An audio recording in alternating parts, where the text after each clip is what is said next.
Welcome to Module 3 project under the title Generation of Random Number with a Specified Distribution for class ECEN 4242 Communication Theory for Professor Peter Mathis. Here is an overview about the presented ideas in this project. We are going to generate pseudo-random numbers that has a defined probability distribution function using a command in MATLAB called rand, which stands for random. First, we're going to go deeply into how to generate such a thing. Let's look at the example provided in the project.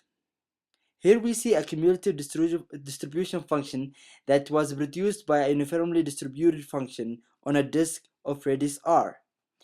As it can be noticed that the little r could vary from the center to the big R, along the line from the center of the circle to the edge of the circle, which has been specified in the MATLAB code to be 2. So the radius of the circle that we see in the picture is 2.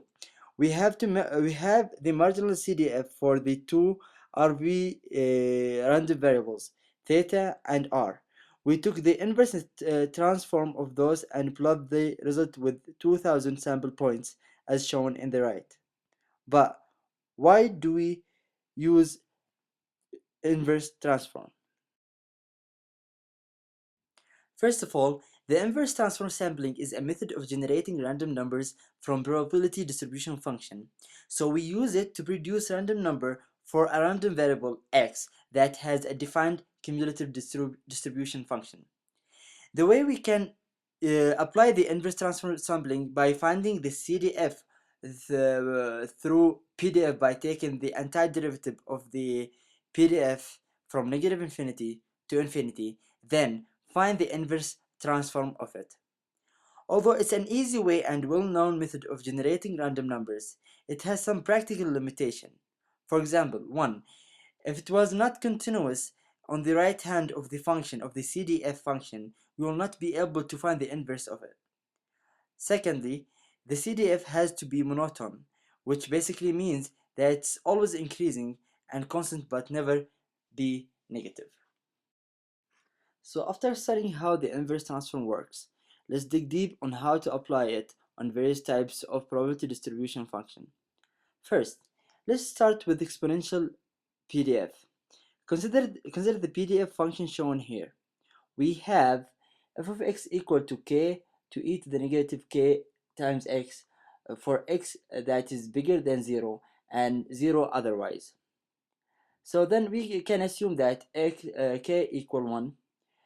To find the cumulative distribution function, we took the integral from negative infinity to infinity of the function e to the negative x, and I found it to be negative e to negative x plus c. C stands for a constant. And then we know that the function starts from 0 and it's 0 at 0. So for that reason, we solve for c to be equal to 1. Then we find the inverse transform for it. We solve for x. In term of f of x to find the x to be minus ln 1 minus f of x. As we can see here, using the rand function in MATLAB, I was able to generate the inverse transform sample of the exponential probability distribution function in shape of histogram. The equivalent PDF of the exponential function is shown in the right, as someone can notice that the shape of the distribution is the same, which is exponential. So now let's consider another PDF, like the one shown on the right, the triangular PDF. Writing the PDF for it, we see that from 0 to 1 we have x as a function, and from 1 to 2 is 2 minus x and 0 otherwise. Then doing exactly what we have done for the exponential function, we take the integral of the PDF function from negative infinity to infinity to find the CDF. The CDF is shown with the big F. As you can see that the CDF will be half x squared from 0 to 1, and it's half x squared plus 2x minus 1 from 1 to 2, and it's 1 for x bigger than 2, and of course otherwise it's 0. And then we take the inverse transform of this function. We find that we evaluate x to be the square root of 2 times the f of x, which is in this case the random variable that we want to generate. That's from 0 to half, and from half to 1 it's 2 minus square root of 2, 1 minus f of x, which is again the random variable. Using the random function in MATLAB again, I was able to show the distribution of the triangular distribution, which is shown on the left. I used the histogram representation so that it's clear to compare between the actual PDF and the generated random numbers of the inverse of the cumulative distribution function. So now, what about if you want to generate random numbers from normal or Gaussian distribution function? Well, to do so, we will use the Box-Muller transform since we can directly use the inverse transform sampling method. The Box-Muller method basically generates random numbers for distribution function with the mean equal to 0 and variance equal to 1. The way how it works is that it generates numbers using two random variables that are uniformly, identically, and independently distributed in the interval from 0 to 1. It does so by converting the Cartesian regular PDF into polar form. Then it inverts back. Since it could not be inverted in the Cartesian coordinates, we are going to use the polar form in the Box-Muller method. To illustrate more, I'm going to explain in the next slide its derivation and the way it converts Cartesian into polar. Here I'm going to go briefly through the derivation of the Box-Muller method. So to understand the main idea, we take the PDF function that's e to the negative e to half x squared as shown in the slide, and take the PDF function all square it, and we will get the integral from negative infinity to infinity of e of minus x squared plus y squared over 2 dx dy. So we convert it from one variable into two variables. Then we set x equal x equal to r cos theta, y equal to r sin theta, which is to convert it from the Cartesian to the polar form. Hence, we take the integral from 0 to 2 pi of d theta, and from 0 to infinity of r multiplies e to the negative half r squared dr, which after doing the computation we find it to be 2 pi. Therefore, we can say that the probability distribution function of Gaussian distribution will be equal to square root of 2 pi. After we found that the normal PDF is equal to square root of 2 pi, now let's compute the CDF of it. So we see the integral here in step 5. After doing the computation, we find that the CDF is equal to 1 minus e to negative minus r squared over 2. And then after going through the integral, the result seems right, since if we take the limit of the CDF as r goes to 0, it is 0, and as r goes to infinity, it is 1. Therefore, the function is monotone since it's non-decreasing, and that's what we want. Then we take the inverse and find the r to be square root of negative 2 ln, or 1 minus f of x.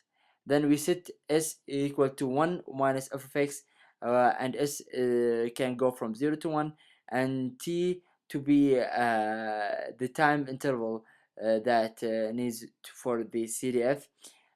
So taking the inverse, we find that x equal square root of negative 2 times ln s times cos 2 pi t, or it's square root of negative 2 ln s sine 2 pi t. So in case of non-zero mean and variance equal to sigma squared, we are going to find the random number by multiplying our function by sigma and add the mean to it, as it has been done on the equation. Next, we were asked to show that the pair x1, y1 in the equation equal rho x1 plus square root of 1 minus rho squared times x2 x squared are correlated with the correlation coefficient rho. To do so, I needed to do the following. First step is to find the correlation coefficient of the two random variables, which could be obtained through finding the covariance between the two random variables, divided by the standard deviation of x multiplied by the standard deviation of y. Going through the calculation shown, I obtained the covariance between the two RVS to be rho of ex squared minus rho of e squared x. Carrying on with the rest of the calculation, we obtain the standard deviation of y. Then we plug it back in the correlation formula to find this big messy expression for the correlation between the two random variables. Now, let's test our results for the correlation coefficient by first assuming the PDF function shown. First, I needed to compute the standard deviation of variable x. Doing the integral from 0 to 1, I found that e of x is half and e of x squared is equal to 1/3. Plugging these numbers in the correlation function, we obtained the previous obtained in the previous slide, and do a little bit of computation. I showed that the pair of x1 y are correlated with the correlation coefficient rho. So this has been proven.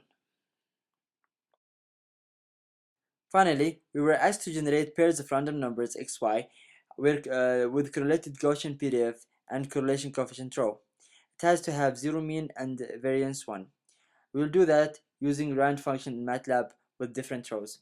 The graph on the far left shows the three-dimensional of the Gaussian distribution function for row 0, whereas on the center is for row 0.5, and for the graph on the far right is the row is 0.8. So as we can compare them to the PDF of the Gaussian PDF on the far right top, we see that they are similar, which proves that our MATLAB code worked well. This is the end of Module 3 project.